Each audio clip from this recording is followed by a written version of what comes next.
భారత తొలి ప్రధాని జవహర్లాల్ నెహ్రూ గారు వేసినటువంటి పునాది మేరకే దేశం ఈరోజు నిర్మాణం జరిగింది.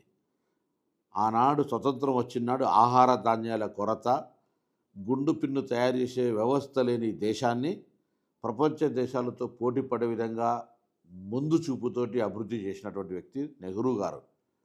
ఈరోజు నరేంద్ర మోడీ గారి పరిపాలన నెహ్రూ గారు పరిపాలించిన దానికంటే ఎక్కువ కావచ్చు, అభినందనలు.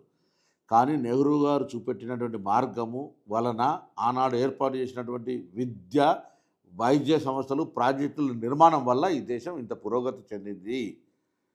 కట్టిన బంగ్లాకు మీరు రంగులు వేయచ్చు, డివియేషన్స్ చేయొచ్చు, కానీ మీ మీద గొప్ప చేసామని చెప్పుకునేటువంటి ప్రయత్నం జరుగుతుంది. అందులో మళ్ళీ నెహ్రూ గారిని అవమానపరిచే విధంగా మాట్లాడుతున్నటువంటి పురంధేశ్వరి ఇతర బీజేపీ నాయకులకు జాగ్రత్త అని చెప్తాను. ఎందుకంటే భారతదేశ నిర్మాణానికి సంబంధించి ఒక ముందు చూపు కలిగినటువంటి వ్యక్తి జవహర్లాల్ నెహ్రూ గారు.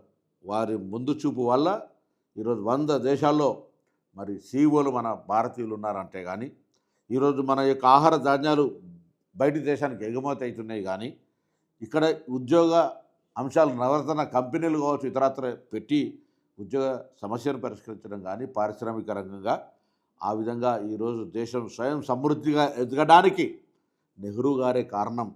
నెహ్రూ గారు నామినేటెడ్ ప్రధాని, ఈయన ఎన్నికైన ప్రధాని. మతము తప్ప ఇంకొక మాట లేని రాజ్యాంగాన్ని అవమానపరిచి అప్రజాస్వామ్యానికి వేదికగా ఇలా చూస్తా ఉన్నాం. ప్రతిపక్ష పార్టీ ఉండద్దు. ఆనాడు నెహ్రూ గారి ఆలోచన బలమైన ప్రతిపక్షం ఉండాలి అనేటువంటిది. మీరేమో ప్రతిపక్షమో ఉండద్దు అనే నియంతృత్వ వైఖరికి తేడా స్పష్టంగా కనబడుతోంది.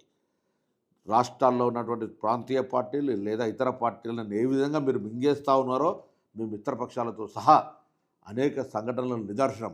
కాబట్టి మీరు నీతి చెప్పి ఈ దేశంలో ఏదో పెద్ద గొప్ప చేస్తున్నాం అనుకుంటే పొరపాటు.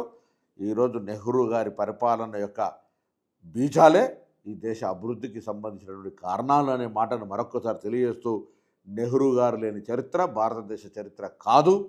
ఈరోజు నరేంద్ర మోడీ గారిని ప్రశంసించుకోండి, కానీ ఇంకోరిని చరిత్రను అవమానపరిచేటువంటి విధంగా బీజేపీ మాట్లాడొద్దని కోరుతా ఉన్నాను. Subscribe us and press the bell icon for more interesting updates.